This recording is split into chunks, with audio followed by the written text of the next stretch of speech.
Teenager जासूस एना और वीका खलनायकों के एक गैंग को रंगे हाथों पकड़ने के टारगेट के साथ बुजुर्ग दिग्गजों के घर पर धावा बोल रहे थे। ये गैंग पेंशनर्स को लूटने में माहिर था।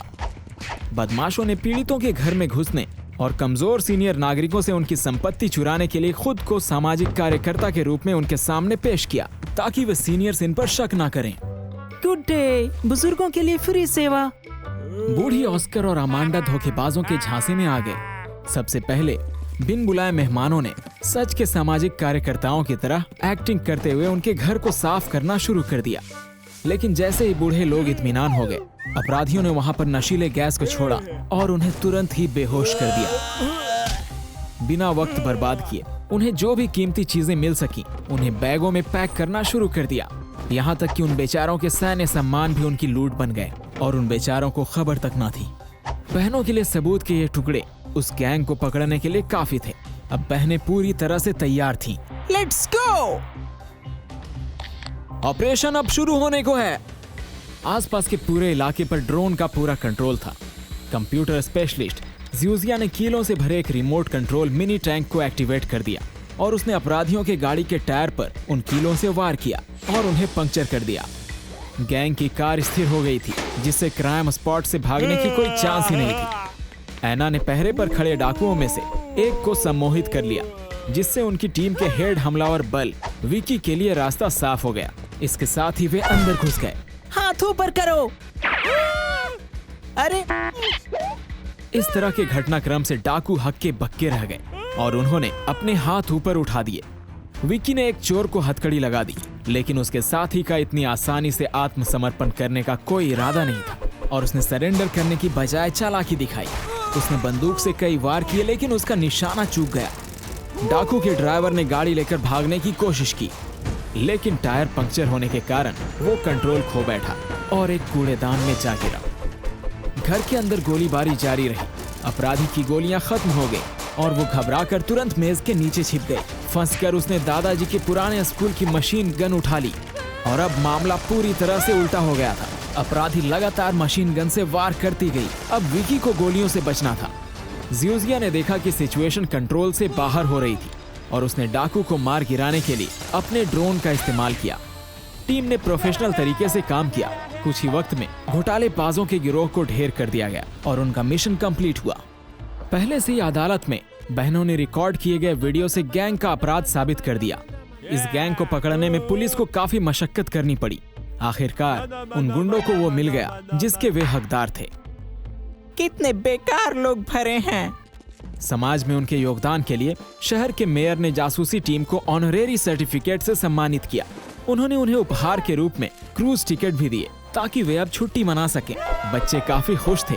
उन्होंने लंबे वक्त से एक अच्छी आरामदायक छुट्टी का सपना देखा था, जो कि अब पूरा हुआ। बस उनकी किस्मत ने साथ दिया।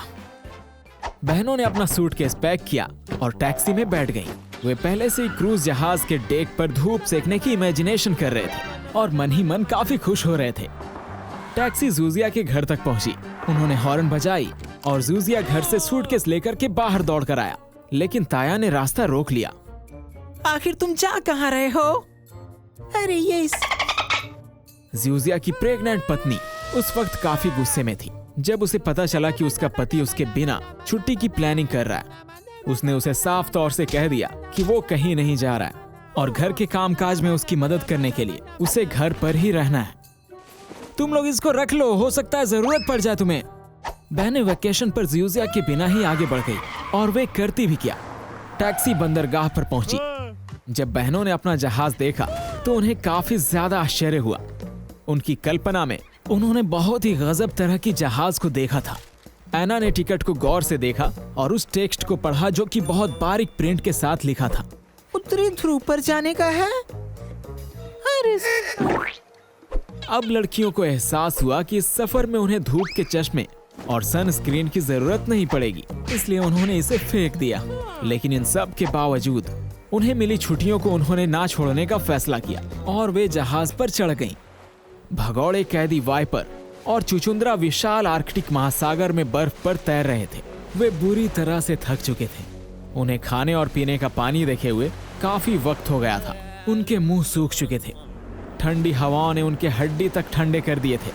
भागने वाले पूरी तरह से उदास थे। उम्मीद की किरणें बुझने लगी थी। वे अब तक किनारे से काफी ज्यादा दूर थे। अचानक वाइपर ने पास में एक पेंगुइन को इत्मीनान से तैरते हुए देखा। भागने वाले काफी खुश हो गए। इतने लंबे समय में पहली बार उन्हें कुछ खाने के लिए पकड़ने का मौका मिला। उसने तुरंत चुचुंद्रा को यह बात बताई। उन्होंने इसे पकड़ने की कोशिश की। पेंगुइन पूंछ घुमाकर भाग गया।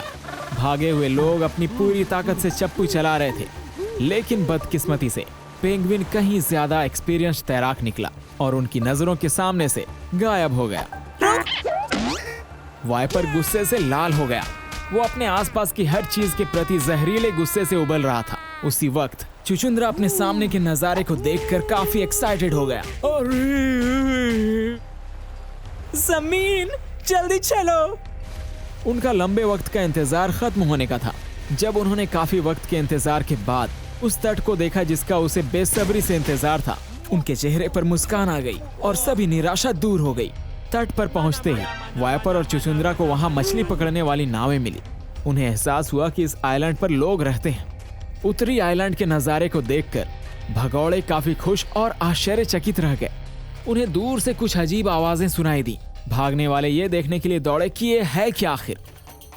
उन्होंने वहां ये देखा कि स्थानीय आदिवासियों का एक ग्रुप किसी मूर्ति की पूजा कर रहे थे। एक ओझा ढोल लेकर इधर उधर उछल रहा था और कुछ मंत्र पढ़ रहा था, और उसके साथ साथ पूरे भीड़ भी उस मंत्र को दोहरा रहे थे। भागने वालों ने पहले कभी ऐसा कुछ नहीं देखा था, लेकिन कुछ ही देर बाद खाने की गंध से वाइपर का ध्यान भटक गया।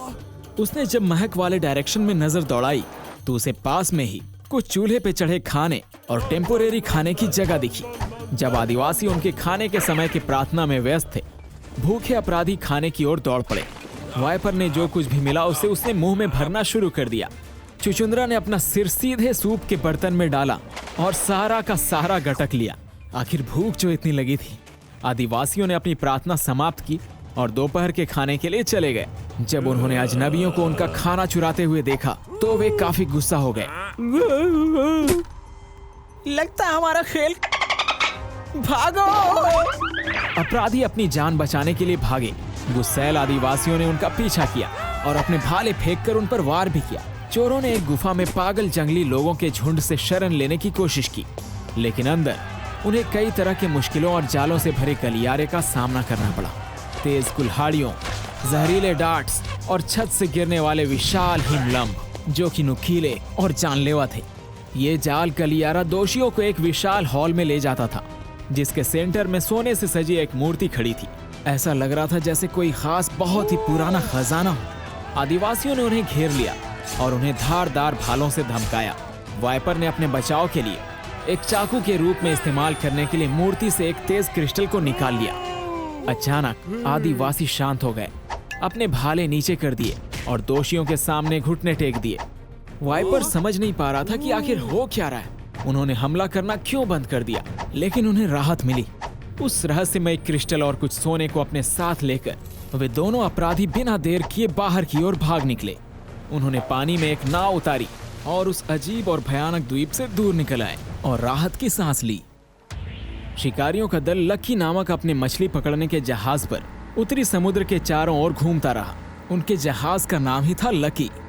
उनका मेन टारगेट दुर्लभ सफेद शार्क को पकड़ना था। उन्होंने उनका शिकार किया और उन्हें रॉबक्स ब्लैक मार्केट में कुछ अच्छे पैसों के लिए बेच दिया। माल पकड़ी गई। अचानक शिकारियों की नजर उस छोटे से नाव पर पड़ी। हम यहाँ हैं, बचाओ हमें! उन शिकारियों ने अपने जहाज को उस छोटे से नाव की ओर मोड़ लिया। वाइपर और चुचुंद्रा जहाज पर चढ़े और जैसे ही वे ऊपर आए तो उनके होश उड़ गए, क्योंकि शिकारियों ने उनके ऊपर तुरंत ही अपने हथियार तान दिए। हेलो जानेमन, तुम्हें इस सफर के लिए पैसे तो देने होंगे। दोनों ने खुद को फंसा हुआ पाया।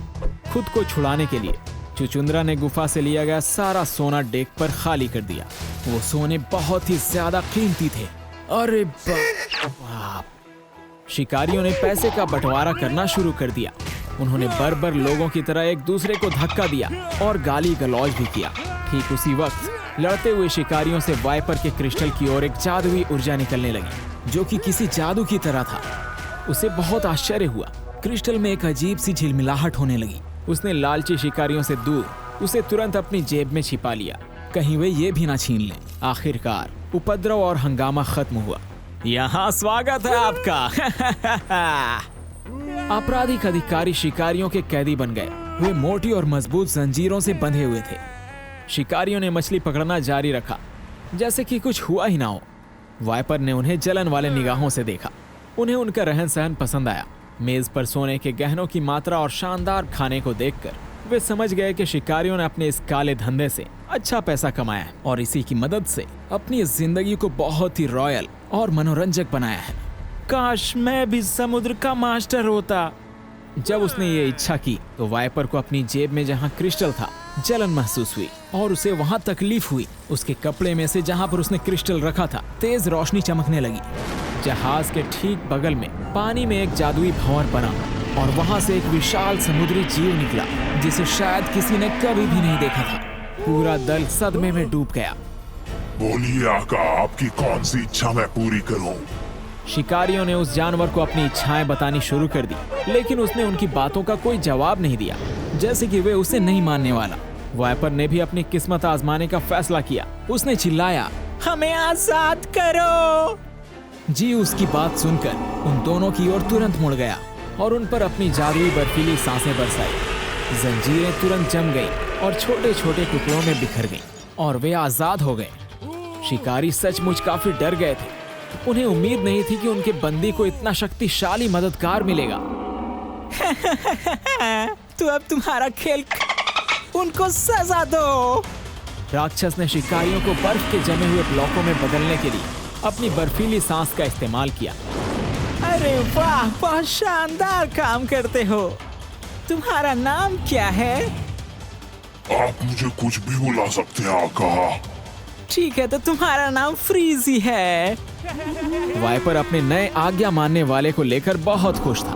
वो अब साफ तौर पर यह जानना चाहता था कि ये ड्रैगन आखिर क्या क्या कर सकता है। मैं खाने के लिए कुछ मछलियाँ चाहता हूँ। ड्रैगन समुद्र की गहराई में उतर गया।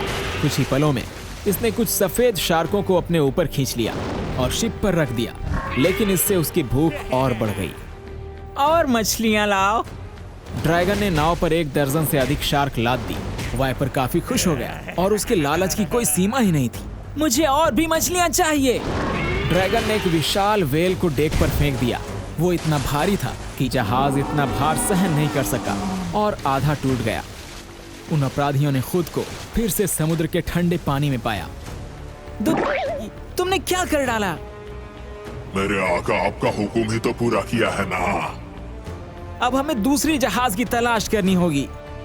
ठंडे पानी की वजह से उन अपराधियों को एक नए जहाज की तलाश में समुद्री राक्षस के ऊपर चढ़ना पड़ा और उनकी खोजबीन शुरू हो गई।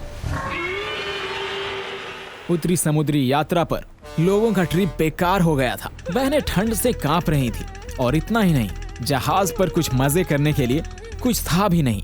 पूल में छुट्टियां मनाने आए लोगों में से कोई इसे लेने वाला नहीं था, क्योंकि पानी बर्फ में बदल गया था। गर्म बर्तन तुरंत ठंडे हो गए। खाना खाएं या फिर तोड़ें, समझ नहीं आ रहा था। ये उत्तरी पोल का ट्रिप बहुत ही जल्द उबाऊ और थका देने वाला बन गया, लेकिन ये दिन कुछ खास होने वाला था। बस इसी तरह का जहाज मुझे चाहिए। समुद्री ड्रैगन बहनों के जहाज की ओर बढ़ा, यानी ये खतरा बहनों की ओर आ रहा था। इस विशाल जीव को देखकर यात्री दहशत में आ गए। मारो इन्हें।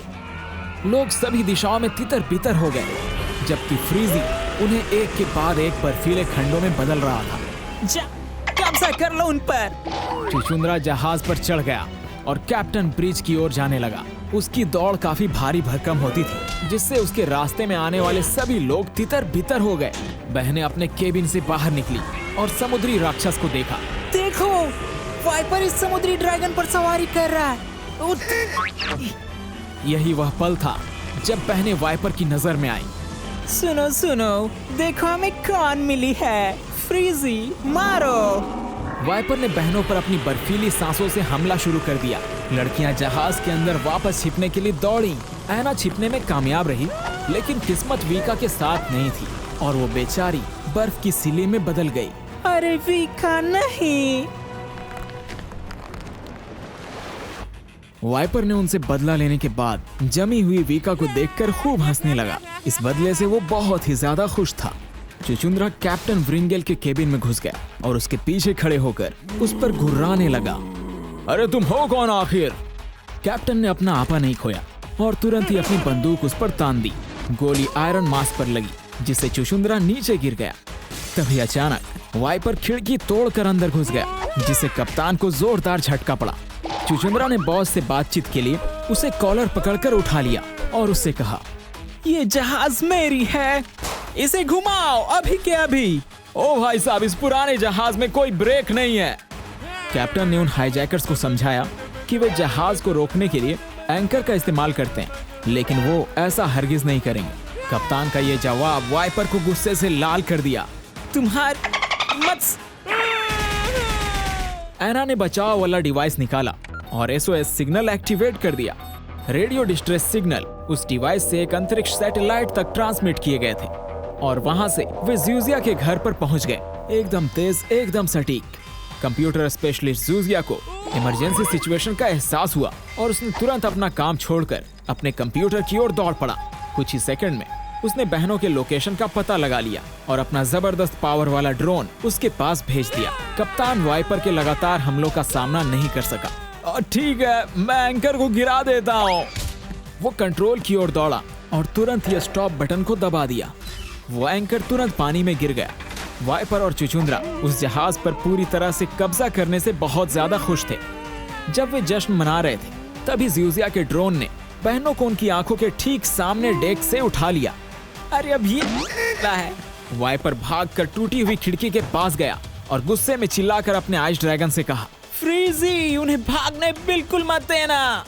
वो जादुई राक्षस ने बहनों पर अपनी बर्फीली सांस छोड़ी, लेकिन ज़ूज़िया ने उससे बचने के लिए अपना टैलेंट इस्तेमाल किया और अपने ड्रोन को इधर उधर घुमाते हुए उसे चकमा दे दिया। राक्षस की बर्फीली ऊर्जा अपने टारगेट तक नहीं पहुंच पाई। बहनें वहां से भागने में कामयाब रहीं और वाइपर की जल गई।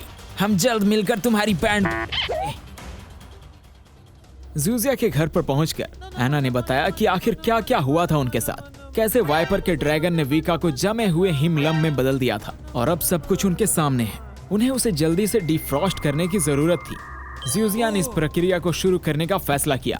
उसने एक रेगुलर गैस टॉर्च का इस्तेमाल करने का सोचा, लेकिन बर्फ काफी ज्यादा जिद्दी और मजबूत थी। टॉर्च की गर्मी काम नहीं आ पाई। उन्होंने बहुत ही ज्यादा गर्म रूसी सौना में वीका के बर्फ को पिघलाने की कोशिश की, यहाँ तक कि उन्होंने गर्मी को 100 डिग्री सेल्सियस तक बढ़ा दिया और उसे बर्फ झाड़ू से भी पीटा, लेकिन ये बर्फ पिघलनी शुरू ही नहीं हुई और चिलचिलाती गर्मी ने एना को झकझोर कर रख दिया। उनकी हालत पस्त हो गई। बिना ज्यादा कुछ सोचे उन्होंने जमे हुए वीका को भी ज्वालामुखी के केंद्र में डुबा दिया। बाकी सभी चीजों के मुकाबले ये तो काम करना ही चाहिए, लेकिन यहाँ भी जिद्दी बर्फ अडिग बना रहा और नहीं पिघला। ओ तेरी, ये क्या हुआ? ये एक बहुत बड़ी असफलता थी। उसके बाद ज़ूज़िया ने इंटरनेट पर इसका रिसर्च किया और कई सारे जवाबों को देखने के बाद ज़ूज़िया को एहसास हुआ कि फिजिक्स के नियम यहाँ शक्तिहीन थे और वे कुछ अलौकिक जादू से निपट रहे थे, यानी कि सुपर नेचुरल पावर। इस मसले पर और खोजबीन करने पर उसे वांगा नामक एक दिव्यदर्शी बाबा के पास जाने का रास्ता मिला। हाँ, यही तो मुझे चाहिए था। समुद्र के पानी में कहीं दूर वाइपर का जहाज और उसका राक्षस बहुत ही भयानक हो रखे थे। सिर्फ मनोरंजन के लिए मछली पकड़ने वाली छोटी नौकाओं को पूरी गति से टक्कर मार रहे थे और उनकी जान ले रहे थे। उसकी और उसके विशालकाय राक्षस की प्रसिद्धि तेजी से फैल रही थी। कुछ ही समय में समुद्री साहसी लोगों के एक और समूह ने वाइपर में शामिल होने का फैसला किया। ये सोमाली समुद्री डाकू थे। उसके पालतू राक्षस ने उसे खास तौर से प्रभावित किया। दूसरी तरफ उस दिव्यदर्शी वांगा बाबा के पास हर रोज काफी लंबी कतारें लगी हुई रहती थी। हमारे नायक लंबी लाइन में इंतजार करके अपना समय बर्बाद नहीं करना चाहते थे, इसलिए उसने एक चाल चली। मुझे बस एक चीज पूछना है। लेकिन जैसे ही वे दरवाजे के अंदर पहुंचे, उन्होंने फिर अचानक से खुद को फिर से लाइन में सबसे पीछे पाया। बच्चे पूरी तरह से चकित थे कि आखिर ये हुआ क्या। ज़ूज़िया को बहुत निराशा हुई। वो गुस्से में आकर के फिर से झोपड़ी के एंट्रेंस पर पहुंचने की कोशिश की, लेकिन एक बार फिर से कतार के आखिर में पहुंच गया। आखिर में उन्हें एहसास हुआ कि वंगा की मंत्र मुग्ध कतार का केवल ईमानदारी से इंतजार किया जा सकता है और कोई रास्ता भी नहीं था। इसी बीच वाइपर और उसके सोमाली समुद्री डाकू एक अली एक्सप्रेस कार्गो टैंकर को लूटने के इंतजार में थे, क्योंकि इससे उन्हें अच्छा खासा माल मिलने वाला था। टैंकर का चालक दल बेहद डर के मारे एक लाइफ बोट पर निकल गया था, लेकिन ड्रैगन की बर्फीली सांसों ने उन्हें भागने से रोक दिया। एक खास गुलेल का उपयोग करते हुए समुद्री डाकू पकड़े गए टैंकर के डेक पर उतरे और उस पर पूरी तरह से अपना कब्जा कर लिया। वे अपने इस बहुत ही बड़े लूट से काफी ज्यादा खुश थे। आखिरकार एना और ज़्यूज़िया को वंगा को देखने की बारी आ गई, लेकिन इससे पहले कि वे कुछ बोल पाते, वो अपने आप ही बोलने लगी, जैसे कि उसे सब कुछ मालूम हो। एक जादुई गर्मी वीका को मुक्त कर देगी, लेकिन सबसे पहले तुम्हें उस राक्षस को हराना होगा, वो भी पवित्र अग्नि की मदद से। बच्चे इस बात से हैरान थे कि वंगा इतना कुछ कैसे जानती है, और उन्हें एहसास हुआ कि उन्हें उसकी पहेलियों के बारे में गहराई से सोचने की जरूरत है। इसी बीच वाइपर अपने बर्फीली ड्रैगन पर सवार था। उसने अपने सोमाली समुद्री डाकुओं के साथ अली एक्सप्रेस टैंकरों का लूट करना जारी रखा। चोरी का ये सारा सामान डाकुओं ने एक्चुअल कीमत से आधी कीमत पर बेच दिया। रॉब्लॉक्सर्स की भारी भीड़ सस्ते दामों में खरीदारी की तलाश में यहाँ आई थी, क्योंकि प्लेस्टेशंस, आईफोन, सब कुछ एकदम सस्ते दाम पर जो मिल रहा था यहाँ। ये धंधा उन समुद्री डाकुओं के लिए सबसे ज्यादा प्रॉफिटेबल साबित हुआ। ज़्यूज़िया और एना ने वांगा के रहस्यमय शब्दों को समझने की कोशिश की। वो इस पहेली को सुलझाने की पूरी कोशिश कर रहे थे। ये तो उनके लिए क्लियर था कि राक्षस का मतलब वाइपर के बर्फीले ड्रैगन से है, लेकिन वे ये नहीं समझ सके कि पवित्र अग्नि का मतलब क्या है। कुछ ऑनलाइन सर्च करने के बाद ज़्यूज़िया को एक प्राचीन रॉबक्स परंपरा के बारे में जानकारी मिली। उस समय में आदिम रॉबॉक्सस एक अनुष्ठान के दौरान आग जलाने के लिए जैतून के तेल का उपयोग करते थे और इसी आग को पवित्र मानते थे, यानी शायद ये गुत्थी भी उनके लिए सुलझी गई। इस जानकारी के मिलते ही ज़्यूज़िया एक आइडिया लेकर आया। बिना वक्त बर्बाद किए उसने एना को अपने प्लान के अगले स्टेप के बारे में समझाना शुरू कर दिया। जैतून तेल का कारखाना सुविधाजनक रूप से बंदरगाह के ठीक पास स्थित था, जहां कुछ गार्ड्स हुआ करते थे, और एक खास पाइप ने कीमती तरल को ट्रांसपोर्टेशन के लिए एक टैंक में जहाज पर पहुंचाया। बच्चों का टारगेट इस जहाज पर कब्जा करना था। अपने खास हिप्नोटाइज कर देने वाले टैलेंट का इस्तेमाल करके एना ने वहां पर गैर जरूरी दल से छुटकारा पा लिया, और ये करना तो उसके लिए बाएं हाथ का काम था। ज़्यूज़िया ने अपनी बारी में अपने रोबोट को जहाज के कंट्रोल का प्रभारी बनाया और जैतून के तेल के टैंक में एक शक्तिशाली रिमोट कंट्रोल विस्फोटक डिवाइस जोड़ दिया, जिसका पूरा कंट्रोल ज़्यूज़िया के पास था। आखिरी टच देने के लिए उन्होंने टैंक को अली एक्सप्रेस पोस्टर से छिपा दिया। जहाज के रवाना होने के बाद ज़्यूज़िया ने रोबोट कप्तान की आंखों से उसकी गतिविधियों पर कड़ी नजर रखी। ये नजर रखने का बड़ा ही हाईटेक तरीका था। वाइपर का समुद्री डाकू गैंग नई लूट की तलाश में समुद्र में घूमता रहा। तभी एक और जहाज उनके टारगेट पर दिखाई दिया। जब उसने अपनी दूरबीन से गौर करके देखना चाहा, तो वाइपर को उस बड़े नाम वाला लेबल अली एक्सप्रेस दिखाई दिया। आगे चलते जाओ, सीधे चलने की तैयारी कीजिए। समुद्री लुटेरों ने प्लान को अंजाम देना शुरू कर दिया। फ्रीजी, अटैक करो। वो राक्षस बेझिझक आगे बढ़ गया, जबकि ज़्यूज़िया ने निगरानी की रोबोट कप्तान के विजुअल सेंसर के माध्यम से कि आखिर हो क्या रहा था। वे लोग तो पास ही आ रहे हैं। सोमाली समुद्री डाकू कब्जा करने की तैयारी कर रहे थे। फ्रीजी लगातार तेजी से आगे बढ़ रहा था। वाइपर बेसब्री से इसका इंतजार कर रहा था। जब हमलावर अपने टारगेट के करीब पहुंचे, तो ज़्यूज़िया ने बम एक्टिवेट कर दिया और इसी के साथ एक पावरफुल विस्फोट हुआ। विनाशकारी झटके ने वाइपर के जहाज को टुकड़े की तरह उड़ा दिया, मानो उसमें वजन ही ना हो। जोर जोर से चिल्लाते हुए वो ड्रैगन दर्द से छटपटाने लगा। जैतून के तेल की पवित्र अग्नि ने इसे आइसक्रीम की तरह पिघला दिया। ये इसका मतलब वो बाबा सही थे। समुद्र की सतह पर बस 2 लोग ही दिखाई दिए। वाइपर और चुचुंद्रा ने सब कुछ खो दिया था, लेकिन उसके पास अभी भी वो जादुई क्रिस्टल मौजूद था। माशो, मैं एक चुनकर बदला लूंगा। वाइपर के राक्षस को हराने के बाद दोस्त वीका को डिफ्रॉस्ट करने के लिए तैयार थे और वे ज़्यूज़िया के घर पर इकट्ठा हुए। एना की तमाम कोशिशों के बावजूद भी वीका बर्फ से बाहर नहीं निकल सकी थी और अभी भी उस ठोस में जमी हुई थी। हे भगवान, अब ये अमूर्त गर्मी क्या है? ऐसा लगता है कि जैसे चुड़ैल ने हमें धोखा दिया है। किसी ने दरवाजे की घंटी बजाई। हाँ, हमारा पिज्जा आ गया। गुड मॉर्निंग, ये रहा आपका ऑर्डर। जब वो पिज्जा डिलीवरी करने वाला आदमी नॉडी ने वीका को देखा तो वो आश्चर्यचकित रह गया।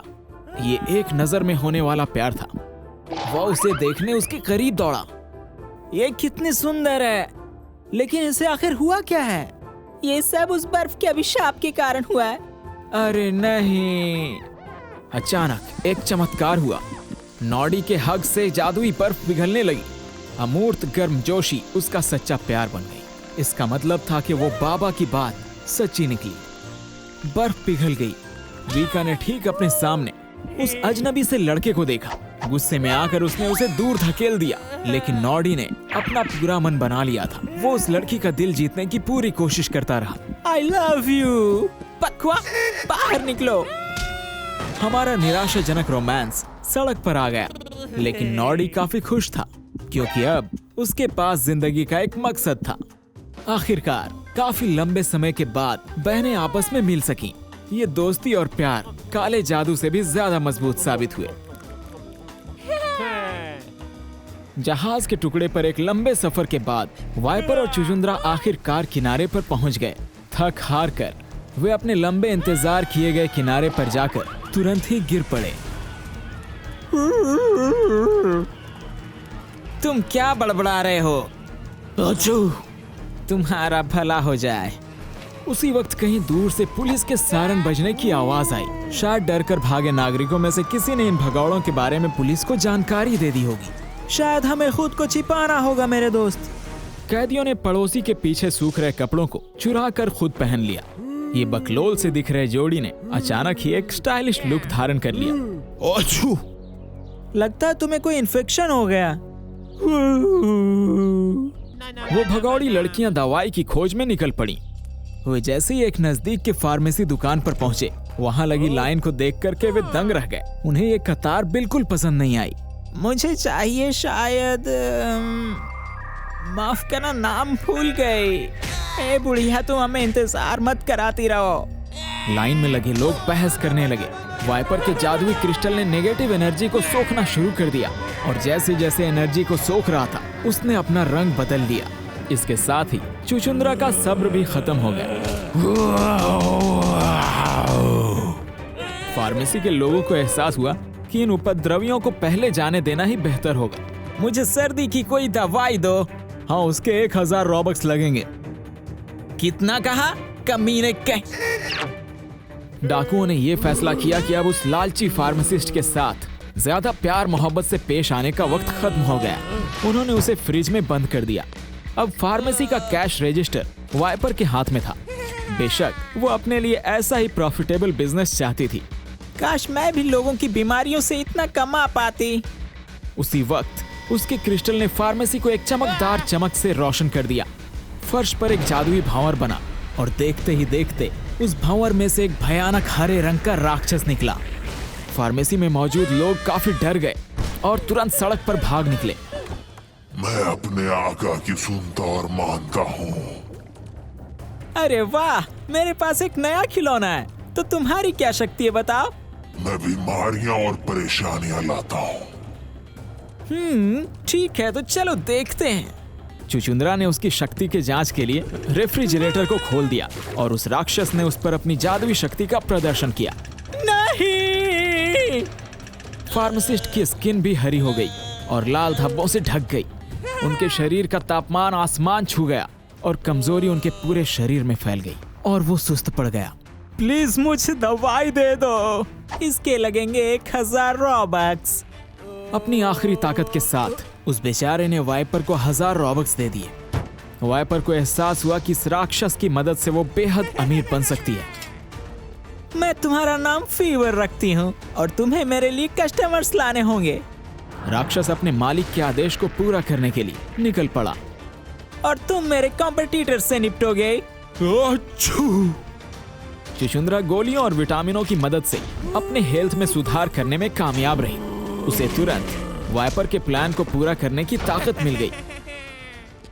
शहर में अराजकता फैल गई क्योंकि कीचड़ की एक विशाल बूंद ने अपने रास्ते में आने वाले सभी लोगों को अपने बैक्टीरिया से संक्रमित कर दिया। हर एक बदकिस्मत रॉबलॉक्सर जो इसके रास्ते में आया एक भयानक बीमारी से ग्रस्त हो गया। जहाँ तक चुचुंद्रा की बात है, उसने लगातार वाइपर के कॉम्पिटिटर्स की फार्मेसियों को खत्म करता गया ताकि सभी बीमार दवा खरीदने के लिए सिर्फ उसके पास आ सकें। इस बीच एना और वीका बच्चों के महंगे खिलौने चुराने में माहिर गैंग को पकड़ने की उम्मीद में खेल के मैदान पर नजर रख रहे थे ताकि चोरों को रंगे हाथ पकड़ सकें। उनका साथी ज़्यूज़िया हमेशा की तरह हवा में ही सिचुएशन की निगरानी कर रहा था, स्मार्ट तरीके से। डाकू घटनास्थल पर दिखाई दिए जिस वक्त सभी बच्चों की माएं बातचीत में मशगूल थी। उन डाकुओं ने बच्चों के खिलौने चुराना शुरू कर दिया। प्रूफ तो जमा हो गए थे। बहनें पूरी तरह से हथियारों से लैस होकर गैंग को पकड़ने के लिए निकली। तभी नॉर्डी सामने आ गया। मेरी जान, ये तुम्हारे लिए है। जाओ यार, अभी मैं बिजी हूँ। मैंने तुम्हारे लिए कुछ स्वादिष्ट कैंडी भी लाया है। एना अकेले ही डाकुओं को मार गिराने में लगी रही, लेकिन उसी वक्त फीवर खेल के मैदान पर दिखाई दिया। एकदम सटीक थूक की एक सीरीज के साथ इसने अपनी पहुंच में आने वाले सभी लोगों को संक्रमित कर दिया, यहाँ तक कि बच्चों को भी नहीं बख्शा। बेचारी एना को वायरस की तिगुनी खुराक मिल गई। फीवर ने बच्चों की ओर थूक की बौछार छोड़ दी। वीका वक्त रहते ही उससे बचने में कामयाब रही और वो और नॉर्डी फीवर के अटैक से बच गई। उस संक्रमण के दायरे में कोई और ज्यादा स्वस्थ रोब्लॉक्सेस नहीं मिलने पर फीवर वहां से चला गया। एना, तुम्हें क्या हुआ? ज़्यूज़िया ने देखा कि एना बुरी तरह से घायल हो गई थी और उसने टीम को निकालने का फैसला किया। कोई बात नहीं है, जल्दी आ जाओ। बहनें तुरंत ही गाड़ी के अंदर चढ़ गई और ज़्यूज़िया ने तुरंत गाड़ी भगा दी। रास्ते में एना की हालत और भी खराब होती जा रही थी। हमें तुरंत ही कुछ करना पड़ेगा। ज़्यूज़िया ने दादी बेट्टी को देखा। मुझे पक्का यकीन है कि ग्रैंडमा के पास दवाइयाँ जरूर होंगी। बच्चों ने उसके घर के पास ही गाड़ी पार्क की। ग्रैंडमा बेट। एना उसी वक्त बेहोश हो गई। दादी बेटी ये देखकर बहुत डर गई और सोच में पड़ गई। उन्होंने बीमार बच्ची को सोफे पर लेटाया और उसका टेम्परेचर मापा। हे भगवान, ये तो बुखार से चल रही है। दोस्तों ने एना की हालत को ठीक करने के लिए हर पॉसिबल कोशिश की, लेकिन बेटी की घरेलू प्राइमरी फर्स्ट एड किट से किसी भी दवा ने मदद नहीं की। थर्मामीटर पर उसकी बुखार तेजी से बढ़ती दिखाई दे रही थी। अगर उसके बॉडी की टेम्परेचर 100 डिग्री बढ़ती है तो वो मर जाएगी। ज़्यूज़िया ने हॉस्पिटल में फोन लगाया और एक परेशान डॉक्टर ने फोन उठाया। बोलो, क्या चाहिए तुम्हें? हेलो, मेरी दोस्त काफी ज्यादा बीमार है और मुझे उसका इलाज करवाना है। हॉस्पिटल में काफी ज्यादा भीड़ है, यहाँ हर कोई इन्फेक्टेड हो रखा है। ग्रुप ने फार्मेसी में जाकर एना के लिए सही दवाई ढूंढने का फैसला किया, क्योंकि फिलहाल वही एक आखिरी उपाय दिख रहा था। प्लीज जल्दी करो, इसकी हालत बहुत ज्यादा बिगड़ती जा रही है। ज़्यूज़िया और वीका तुरंत गाड़ी में बैठकर तेजी से निकल पड़े। रास्ते में बच्चों को संक्रमित लोगों की भीड़ का सामना करना पड़ा। यार, इतनी ज्यादा बीमारियां आ कहां से रही हैं? मुझे नहीं पता, लेकिन हमें सबसे पहले एना को बचाना है। वीका और ज़्यूज़िया नजदीक के फार्मेसी पहुंचे, लेकिन वो सब खत्म हो चुकी थी और सब के सब बंद हो चुके थे। यही हालात बाकी के सभी फार्मेसियों में भी थे। अरे साले, आखिर में बच्चों को एक ऐसी फार्मेसी मिली जो नष्ट नहीं हुई थी, लेकिन बाहर बीमार रोबॉक्सेस की एक विशाल कतार इंतजार कर रही थी। वो डाकू अपने लूटे हुए फार्मेसी पर बैठकर लगातार बहुत ज्यादा कीमत पर दवाएं बेच रहे थे, जो कि बहुत गलत था। देखो, ये वाइपर ही है ना? तो ये सारा करा धराया उसी का है। वीका ने बंदूक पकड़ ली और डाकुओं पर हमला करने के लिए आगे बढ़ी। उसे देखकर वाइपर ने अपने राक्षस को आदेश दिया, फीवर, इन्हें खत्म कर दो। खतरनाक बैक्टीरिया वीका की ओर उड़कर आया। वो उन सभी को चकमा देने में कामयाब रही। आखिरकार घबराहट की स्थिति में कतार में लगे बीमार लोग इधर उधर बिखर गए। फिर वीका उस राक्षस पर हमला करते हुए बाहर निकली और अपनी पूरी की पूरी क्लिप उस पर उतार दी। लेकिन फिर ये मालूम चला कि गोलियों से उस राक्षस पर कोई असर नहीं होता। ज़्यूज़िया के ड्रोन ने विस्फोटक चार्ज के साथ खेल में एंटर किया। सीधी चोट, विस्फोट, लेकिन इन सब के बावजूद उस राक्षस पर कुछ भी असर नहीं हुआ। साले गधे कहीं के। बच्चे फीवर के खिलाफ कुछ नहीं कर सके। केवल एक चीज जो वे कर सकते थे वो था पीछे हटना। आखिर काम क्यों नहीं किया कुछ? क्या वो अमर है?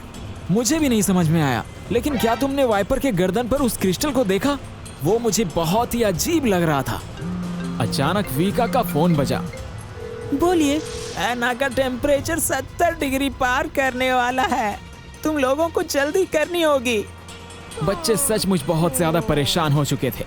उन्हें समझ नहीं आ रहा था कि ऐना को कैसे बचाया जाए।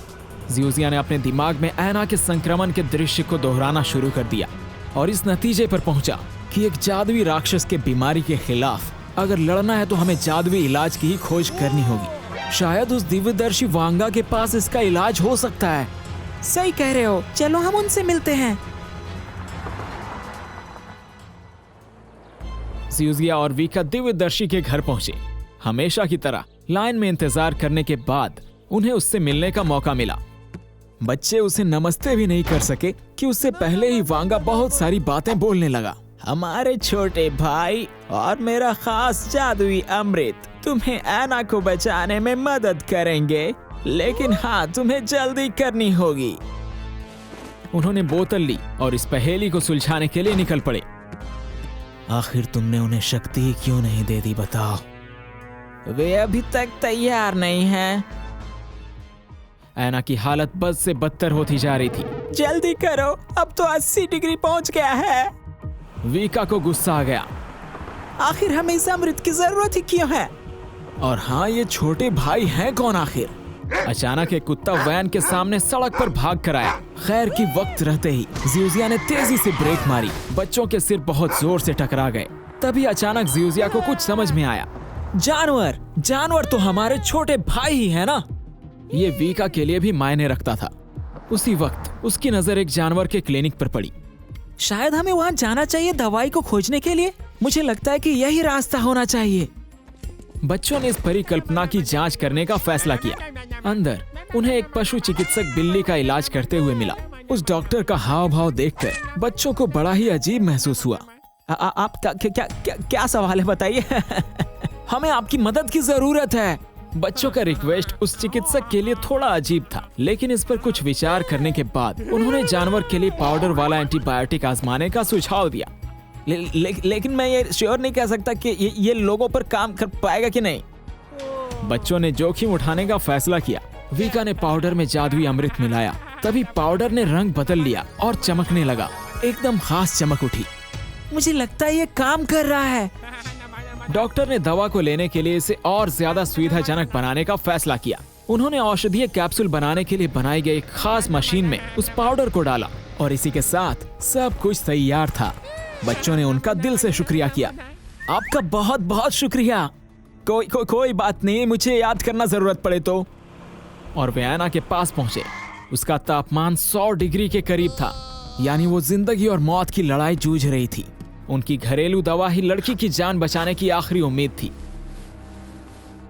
अरे ये तुम कौन सी दवा खिला रहे हो? थर्मामीटर पर तापमान गिरना शुरू हो गया।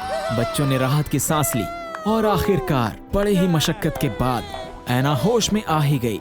क्या मैंने कुछ मिस कर दिया? ऐना के नॉर्मल सिचुएशन में लौटने से हर कोई काफी खुश था। टीम ने खलनायक वाइपर से निपटने का फैसला किया। अब उनके पास वायरस के खिलाफ एक प्रभावी हथियार था। उन्होंने कैप्सूल को अपने हथियारों के लिए गोला बारूद के रूप में इस्तेमाल करने का फैसला किया।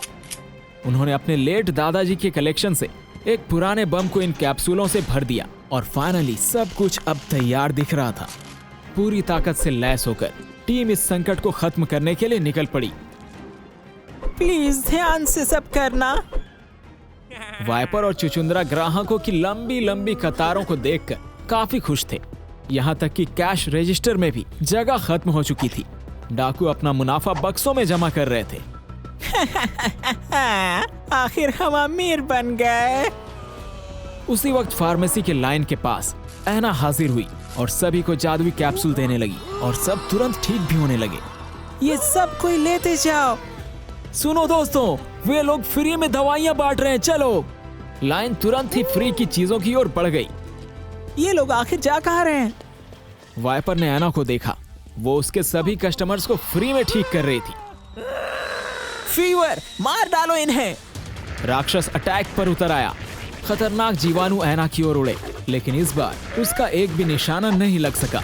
वीका ने राक्षस पर बंदूक से हमला किया। इस बार यह सफल रहा। फीवर धीमा पड़ गया और उसके निशाने भी बहुत धीमी गति से जा रहे थे। वाइपर को अपनी आंखों पर यकीन नहीं हो रहा था। बहुत हो गया, तुम्हारा खेल खत्म। डाकू हमले के लिए दौड़ पड़े। उसी वक्त जियोजिया ने अपने ड्रोन भेजे। उनमें से एक ने बहनों को बाहर निकाला ताकि उन्हें कुछ नुकसान ना हो, जबकि दूसरे ड्रोन की मदद से उसने उस राक्षस पर बम गिराया। एक शक्तिशाली विस्फोट हुआ। चारों ओर सब कुछ हरे संक्रामक कीचड़ से नहाया हुआ था। वाइपर और चुचुंद्रा को जादुई बीमारी के सभी लक्षण महसूस हुए, यानी खुद भी ये मजा उन्हें चखना पड़ गया। भागो! हमारी टीम बेस पर लौट आई। वहां नॉर्डी पहले से ही उनका इंतजार कर रहा था। मेरी जान, मैंने तुम्हारे लिए सरप्राइज रखा है। उसने उन बहनों के एजेंसी के साइन बोर्ड को नया रूप दिया। एंटी विलेन और मैजिकल मॉन्स्टर्स वाला एजेंसी। हाँ जी सही, क्योंकि आप लोग ही हैं सच्चे सुपर हीरोज। लेकिन वीका को नॉर्डी का यह सरप्राइज बिल्कुल भी पसंद नहीं आया।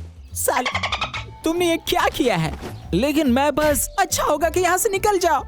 जहाँ तक एना और जियोजिया की बात है, उन्हें नया सिंबल पसंद आया। लोग नए रोमांचक मामलों के इंतजार करने के लिए ऑफिस की ओर चल पड़े। विलेन और जादुई राक्षसों के खिलाफ बहनों की एजेंसी का नया साइन बोर्ड नए क्लाइंट्स को बहुत ही ज्यादा आकर्षित करने लगा था। इसी के साथ एक व्यस्त दिन के बीच में शहर के एक जाने माने आदमी कुछ काम लेकर उनके ऑफिस में आए। गुड डे, मुझे अपने घर से एक बिन बुलाए मेहमान को बाहर निकलवाना है। ऐसा अजीब सा मामला उन बहनों के लिए काफी नया था। मैं इसके लिए कैश दे रहा हूँ आपको। लेकिन बिजनेस तो बिजनेस है। आखिरकार उन्होंने खुशी खुशी उस काम को एक्सेप्ट कर लिया। ठीक है, तो चलिए इससे निपटते हैं। बहनें और क्लाइंट ऑफिस से बाहर निकले और उनके ठीक बाद परेशान और गुस्से में दिख रही प्रेग्नेंट ताया वहां अंदर आई। जियोजिया, मुझे भूख लगी है। जियोजिया रेफ्रिजरेटर की ओर दौड़ा। वहां से उसने पिज्जा का आखिरी टुकड़ा निकाला। उसने इसे अपनी पत्नी को देने का इरादा किया ही था कि तभी अचानक मोपेट ने पिज्जा छीन लिया और बिना पलक झपकाए तुरंत ही पूरा निगल गया। पहले से ही भूख से गुस्साई ताया और भी ज्यादा गुस्से में आ गई। तुमने ऐसा क्यों किया? वो छोटा कुत्ता ड्रामा क्वीन की लात से बच गया और बाहर सड़क पर भाग गया। वहां उसने बहनों की कार का पीछा किया और बड़े ही मजे से उस क्लाइंट के ठीक बगल वाले सीट पर कूद कर बैठ गया। तुम हमारे साथ चलना चाहते हो? हाँ? पूरा ग्रुप एक साथ उस सीक्रेट मिशन को हल करने के लिए आगे बढ़ गए। इसी बीच डाकू, वाइपर और चुचुंद्रा एक गंभीर बीमारी से उबर कर पुल के नीचे बैठे थे। वो खुशकिस्मत थे कि उनकी जान बच गई। इसके अलावा वे लोग कई दिन से भूखे थे और उन्हें खाने की सख्त जरूरत थी। मुझे खाना खाना है। अपनी आखिरी ताकत के साथ वाइपर उठा और गुस्से में आकर चुचुंद्रा को जोर की लात मारी। उठ जाओ और यहाँ से चलो।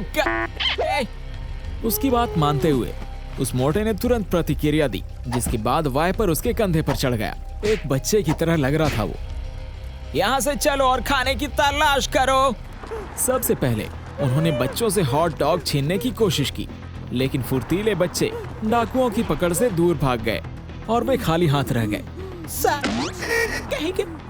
इसके बाद उन्होंने मछली पकड़ने में अपना हाथ आजमाया, लेकिन दोनों कुछ भी नहीं पकड़ सके। मछली उनसे ज्यादा चालाक साबित हुई। ये मछलियां भी। डाकू हार मानने ही वाले थे कि उनके साथ कुछ ऐसा हुआ जिनकी वो उम्मीद बिल्कुल नहीं कर रहे थे। उन्होंने रोड किनारे देखा कि यहाँ फूड सप्लाई का तो पूरा गोदाम ही है। चलो वहाँ। गोदाम में काम की पाली रोजमर्रा की तरह आराम से चल रही थी, लेकिन तभी वे डकैत वहां आ गए और सब कुछ डिस्टर्ब कर दिया। भूखा वाइपर तुरंत खाने के लिए दौड़ा, जबकि चुचुंद्रा वहां पर काम कर रहे मजदूरों से निपटने के लिए चला गया। अपने विरोधियों से आसानी से निपटने के बाद अब पेट पूजा करने की बारी चुचुंद्रा की थी। चुचुंद्रा ने खुद भी खाना शुरू कर दिया। खाना खाने के बाद महिला डाकुओं का गैंग अपने नए अड्डे में मौज मस्ती कर रहा था। कुछ देर के बाद वाइपर समझ गई कि वे कभी भी ये सारा भोजन नहीं खा सकते, यानी कुछ काम किए बिना रहना इन खानों की बर्बादी हो सकती है। इसलिए वो फूड बिजनेस शुरू करने का आइडिया लेकर आई। लोकल बाजार में सिर्फ ताजा खेती के सामान ही बेचे जाते थे और वहां पर पहले से रह रहे सेलर्स के स्टॉल्स काफी बेहतरीन लग रहे थे। और बात करें वाइपर की, तो उसका स्टॉल उतना ज्यादा आकर्षक नहीं लग रहा था। आइए आइए, सबसे बढ़िया सिर्फ यहाँ मिलेगा। शुरुआत से ही गैंग का कारोबार अच्छा नहीं चल रहा था। ग्राहकों को उनके सामान में बिल्कुल भी दिलचस्पी नहीं थी। सभी ने बाकी के सेलर से खरीदारी की। इससे वाइपर को बहुत गुस्सा आया। जाओ मेरे लिए कस्टमर्स लेके आओ। चुचुंद्रा प्रचार करने में बहुत बुरा था और हमेशा की तरह उसने अपने ताकतवर और धाकड़ शरीर का सहारा लिया।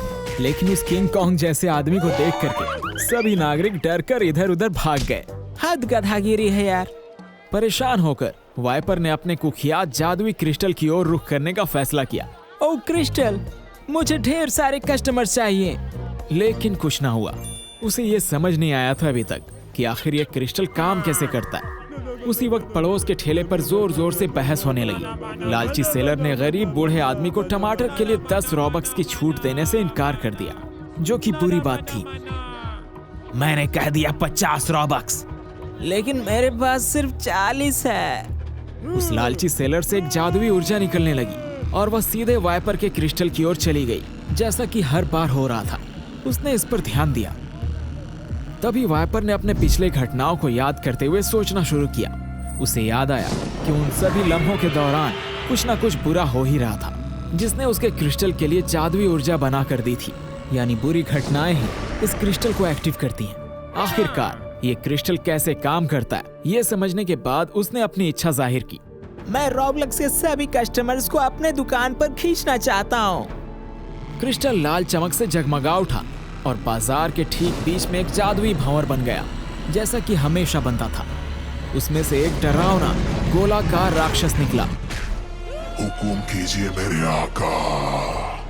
जाओ और मेरे सभी कॉम्पिटिटर्स के खाने खा जाओ।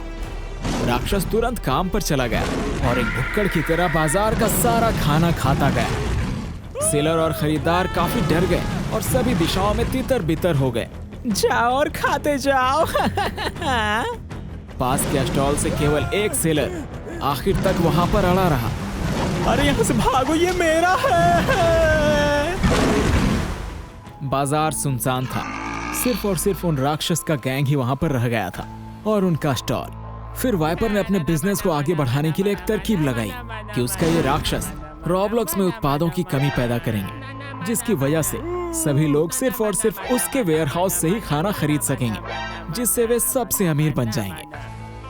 जाओ तुम गोदाम को देखो और हम एक सुपरमार्केट घूमने जा रहे हैं। मैं तुम्हारा नाम रखता हूँ भुक्खड़। आप जो भी कहें। इस बीच जियोजिया और ताया शहर के मेन सुपरमार्केट में किराने का सामान खरीद रहे थे। ताया का भूख के मारे ड्रामा फिर से शुरू न हो जाए, इसके लिए उन्होंने स्टॉक जमा करने का फैसला किया। उनका कार्ट अलग अलग तरह के स्वादिष्ट चीजों से भर गया था। तभी अचानक वाइपर और उसके राक्षस ने धावा बोल दिया। जाओ सब कुछ खत्म कर दो। उस राक्षस ने सारे खाने को निगलना शुरू कर दिया। उनकी आंखों के सामने सुपरमार्केट की अलमारियां खाली हो गईं। उस राक्षस के भूख की तो जैसे कोई सीमा ही नहीं थी। तुम सब ताया और जियोजिया तब तक खरीदारी करते रहे जब तक कि उनकी मुलाकात उस पुराने पहचान वाले इंसान वाइपर से नहीं हुई। वाइपर? हाँ, अरे वाह क्या बात है, भुक्खड़ उन्हें खा जाओ। उसके कहने पर राक्षस ने उनकी शॉपिंग कार्ट से खाना खाना शुरू कर दिया। बच्चे सदमे में फंस गए। उनका सारा खाना उस भुक्खड़ ने खा लिया। केवल एक तरबूज रह गया और ताया ने उसे दोनों हाथों से पकड़ लिया। ये तरबूज मेरी है। अरे उसे जाने दो ना। ताया अपने पसंदीदा खाने को नहीं छोड़ना चाहती थी और इस वजह से ताया खुद भूखे राक्षस के मुंह में समा गई। ताया!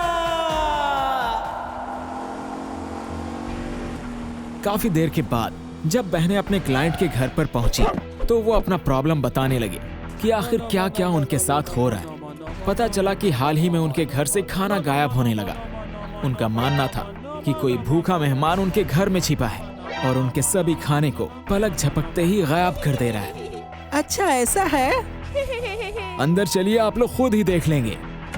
घर में दाखिल होते ही वे तुरंत रसोई में चले गए। क्लाइंट ने अपनी जेब से एक चॉकलेट बाहर निकाला और उस चॉकलेट को मेज पर रख दिया।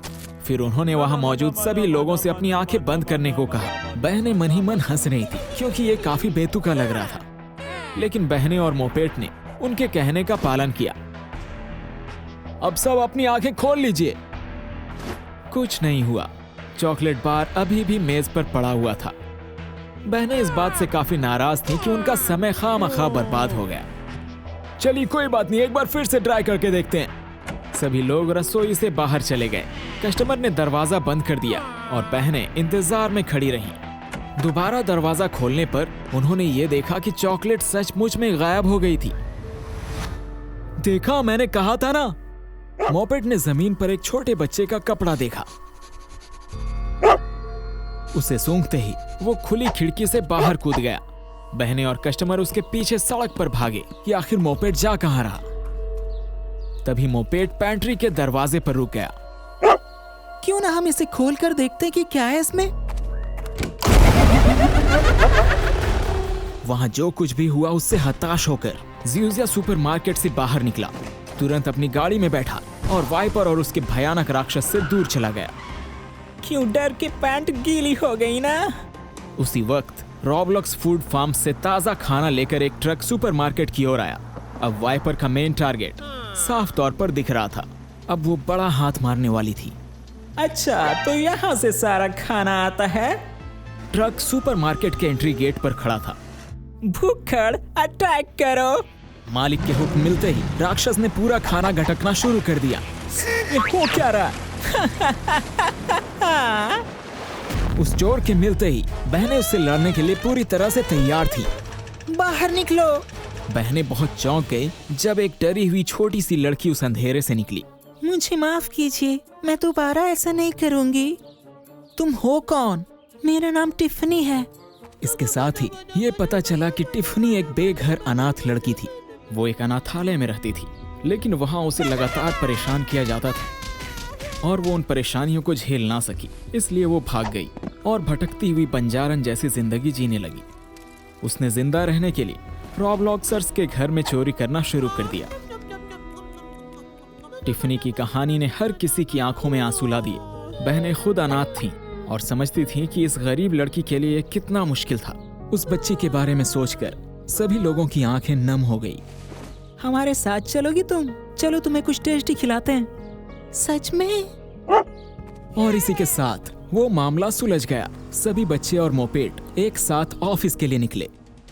इस बीच भुक्खड़ रॉबलॉक्स फूड फार्म्स पर पहुंच गया। राक्षस ने लालची की तरह पूरे फसल को निगलना शुरू कर दिया। पलक झपकते ही सारा फसल गायब हो रहा था।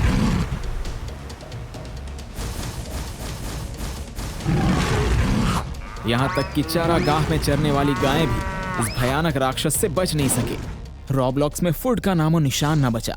किराना दुकानों की अलमारियां खाली हो गईं और खाद्य आपूर्ति के बिना सभी दुकानें बंद होने लगे। रॉबलॉक्स में पहली बार भुखमरी वाली जिंदगी जीने का वक्त आ गया था। आज की ताजा खबर, अगर आपको खाना चाहिए तो फिर आपको वाइपर के फूड फैक्ट्री में जाना पड़ेगा। बहुत अच्छे, ये रहा तुम्हारा इनाम।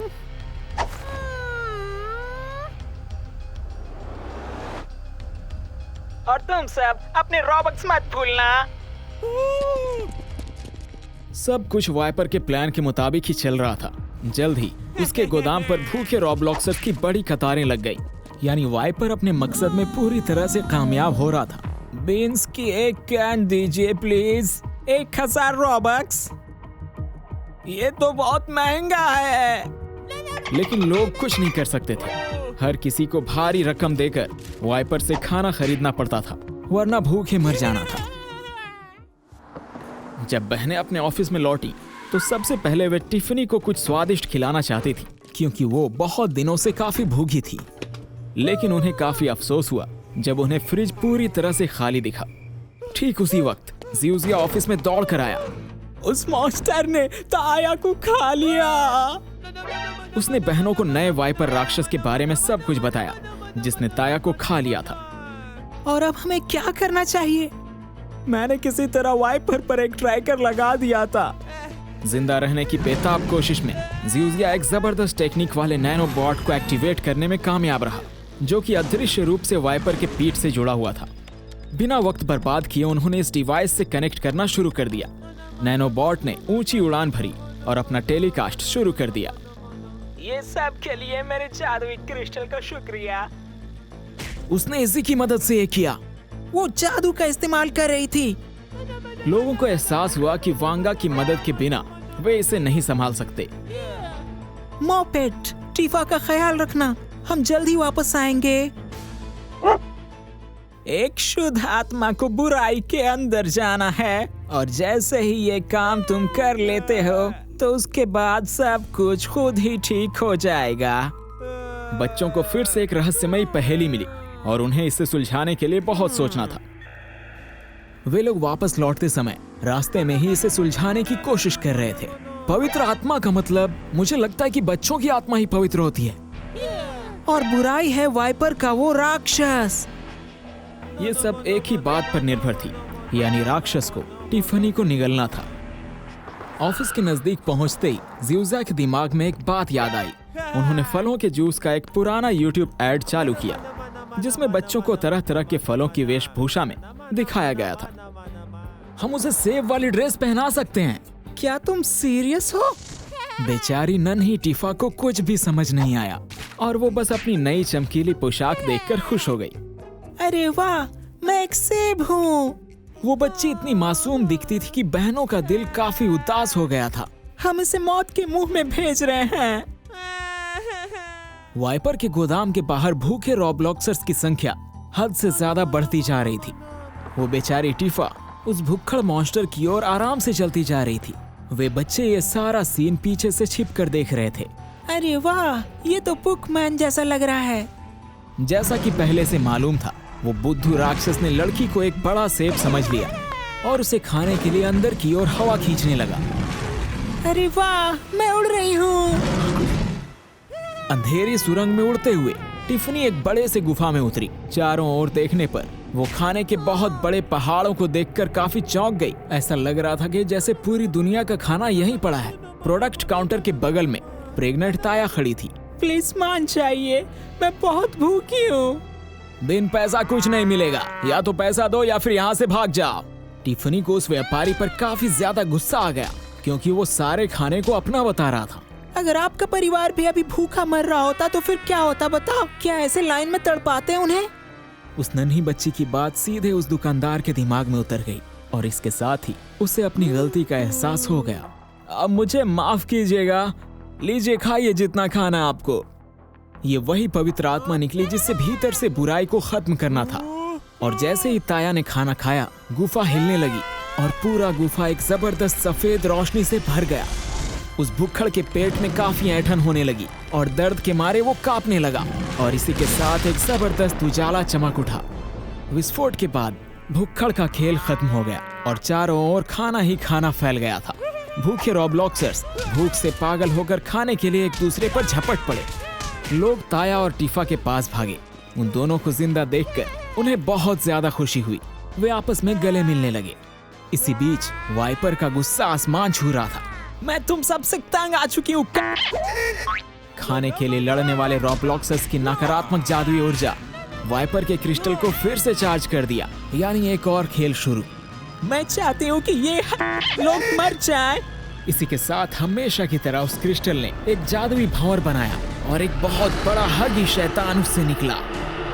रॉब्लॉक्सर्स ने खाने को नजरअंदाज कर दिया और चिल्लाते हुए भाग गए। उन्हें कीड़ों की तरह कुचल दो। जैसा आप चाहे सरकार। हगी मॉन्स्टर हमारे नायकों को कुचलना चाहता था। वहां पर वे कुछ पर भी काबू नहीं कर पा रहे थे। उन्होंने लगभग हार मान ही ली थी। तभी अचानक वक्त रुक गया। फिर एक और चमत्कार हुआ और पूरी टीम ने खुद को वांगा की छोटी सी झोपड़ी में पाया। वे दंग रह गए। उन्हें समझ नहीं आया कि आखिर ये हो क्या रहा है। वक्त आ गया है, सभी लोग जादुई अमृत को पी लीजिए। बिना कुछ सोचे समझे उनमें से हर एक ने अपना अमृत पी लिया। रिवर्स टेलीपोर्टेशन हुआ। बच्चे अपनी नई ड्रेस से काफी चौंक गए थे। उनके सूट जबरदस्त लग रहे थे। क्या हम अब सुपर हीरोज हैं? Yes. सुरक्षा कवच बनाने की क्षमता ही निकली एना की महाशक्ति और इसी के साथ उसने ऑटोमेटिकली एक सुरक्षा कवच बना दिया। वीका ने सबसे ज्यादा सटीक निशानेबाजी के लिए ईगल की नजर हासिल की। उसका डार्ट सीधे हगी राक्षस की आंखों में लग गया, जबकि ज़्यूज़िया ने सिर्फ सोचा और वो कार स्टार्ट हो गई और बिना देर किए उसे उस मॉन्स्टर की ओर दौड़ा दिया। कार एक रैंप से सीधे हगी डेमॉन के ऊपर चढ़ गई और एक शक्तिशाली विस्फोट के साथ उसके पैर जमीन पर गिर गए। वो बड़ा राक्षस सीधे नुकीले पेड़ पर गिर गया। भूलना मत, क्रिस्टल अभी भी मेरे पास है, मुझे नहीं हरा सकते तुम। ठीक उसी वक्त क्रिस्टल वाइपर की गर्दन से अलग हो गया और जादू की तरह हवा में तैरने लगा। अरे ये क्या? ये टिफनी की नई शक्ति थी, यानी अब वो नन्ही बच्ची गायब हो सकती है। तुम मास बच्चे। डाकुओं को एहसास हुआ कि उनके पास जीतने का एक भी मौका नहीं है, इसलिए वे अपनी जान बचाकर भाग गए। आखिर मेरे पास कोई शक्ति क्यों नहीं आई? ओह, मुझे लगता है मैं लेबर में हूँ। ताया बच्चे को जन्म देने के बीच में थी। दर्द में उसने अपनी पूरी ताकत से धक्का दिया, तभी आखिरकार बच्चे का जन्म हुआ। डॉक्टरों के लिए काफी आश्चर्य की बात थी, क्योंकि वो बच्चा कोई साधारण बच्चा नहीं था। जाहिर है ताया की सभी महाशक्तियां बच्चे को विरासत में मिली थी।